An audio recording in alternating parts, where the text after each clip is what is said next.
क्या आपने कभी सोचा है कि सिर्फ 7 सेंटीमीटर चौड़े ये ट्रेन के पहिए खुद से भी पतले, सिर्फ 5 सेंटीमीटर चौड़े रेल ट्रैक से क्यों नहीं उतरते? तो इसके पीछे एक जीनियस इंजीनियरिंग है।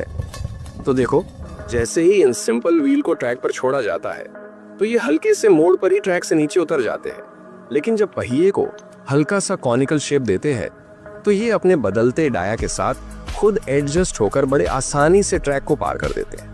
अगर आप इसके पीछे की इंजीनियरिंग देखें तो ये भी बहुत सिंपल है। तो जैसे ही एक व्हील ट्रैक से उतरती है, दूसरे व्हील का हॉरिजेंटली रिएक्शन फोर्स बढ़कर व्हील को ट्रैक पर ही खींच लेता है। और ज्यादा सेफ्टी के लिए व्हील के पीछे ये फ्लैंज लगा देते हैं जो रिस्क को बिल्कुल खत्म कर देते हैं। सच में इंजीनियर बहुत ही जीनियस होते हैं। सभी हाइड्रोलिक मशीन्स इन्हीं सिंपल प्रिंसिपल के आधार पर काम करती है।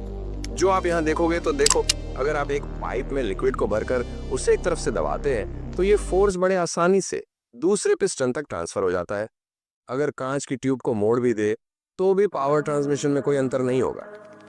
अगर एक साइड का पिस्टन 1 इंच नीचे जाता है तो दूसरे साइड का पिस्टन भी 1 इंच ही ऊपर जाता है। लेकिन अगर दूसरे साइड के पिस्टन का साइज बढ़ा दे तो जब इस छोटे पिस्टन को 4 इंच दबाते हैं तो बड़ा वाला पिस्टन सिर्फ 1 इंच ही ऊपर बढ़ता है। लेकिन ये बड़ा वाला पिस्टन इस छोटे की तुलना में 4 गुना फोर्स लगा सकता है, यानी यहाँ एनर्जी का कंजर्वेशन काम कर रहा है। इसीलिए हाइड्रोलिक सिलेंडर में यहाँ पिस्टन का साइज बड़ा होने से सेम पंप से ही इसे दबाने की तुलना में ऊपर उठाने में ज्यादा ताकत की जरूरत होती है। और इसी प्रिंसिपल के आधार पर यह हाइड्रोलिक जैक कई 100 किलो की गाड़ी को भी उठा सकता है।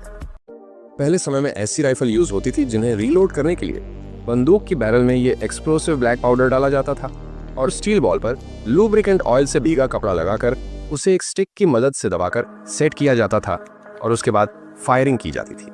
और कहा जाता है एक बार इसी तरह की बंदूक में एक शराबी ने ये एक्सप्लोसिव ब्लैक पाउडर डालकर उसमें सिगरेट के बचे हुए 3 फिल्टर बट डालकर अपने दोस्त के दिल पर फायरिंग की और उसके दोस्त की मौके पर ही मौत हो गई। लेकिन क्या ऐसा सच में हो सकता है? इसे चेक करने के लिए मिथबस्टर की टीम ने आदमी की खाल के बराबर मुलायम जेल से एक पुतला बनाया जिसके अंदर एक जानवर का दिल भी रखा गया। और जब 7 फीट की दूरी से फायरिंग की गई तो चेस्ट पर 1 सेंटीमीटर से भी छोटा घाव था जो जानलेवा नहीं था। लेकिन जब कुछ तंबाकू से भरी सिगरेट बट को सिर्फ 1 मीटर की दूरी से फायरिंग की गई तो इसने डमी के अंदर रखे दिल को भेद दिया, यानी सचमुच ये जानलेवा हो सकता है।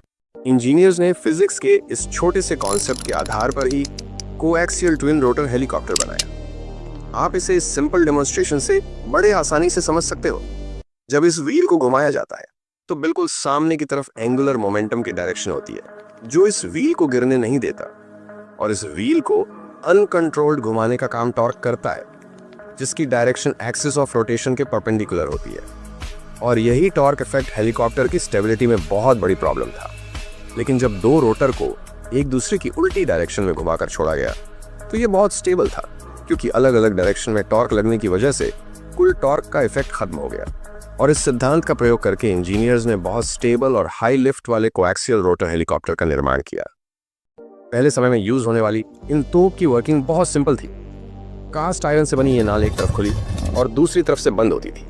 नाल के खुले सिरे से बारूद डालकर उसे एक स्टिक की मदद से फायरिंग चैम्बर में सेट कर दिया जाता था और स्टील बॉल डालकर इसकी बत्ती में आग लगा दी जाती थी जिससे बारूद तेजी से जलने लगता था और उससे निकलने वाली हाई प्रेशर गैस बॉल को धक्का देती थी। और कहा जाता है एक बार एक कैदी ने जेल से भागने के लिए अपने पैरों में बंधी लोहे की बेड़ी वाली बॉल को तोप में डालकर उसमें आग लगा दी जिससे वो बॉल के साथ जेल की दीवार को पार करके भाग गया। इसे चेक करने के लिए एक 10 इंच डाया वाले खोखले पाइप से तोप बनाई गई जिसकी थिकनेस करीब 2 इंच थी और लोहे के गोले वाली ये बेड़ियां मिलाई गई जिसमें एक गोले का वजन लगभग 15 किलो था और एक 10 फीट ऊंची नकली दीवार से लगभग 15 मीटर की दूरी से पहली बार लगभग 50 ग्राम बारूद डालकर सिर्फ गोले को छोड़ा गया जो 210 किलोमीटर प्रति घंटा की स्पीड से दीवार को पार करके करीब 50 मीटर की दूरी पर जाकर पड़ा। और इसे पुतले के साथ टेस्ट करने के लिए इसमें करीब 400 ग्राम बारूद डाला गया और जब तोप को फायर की गई तो पुतले का बेड़ी वाला पैर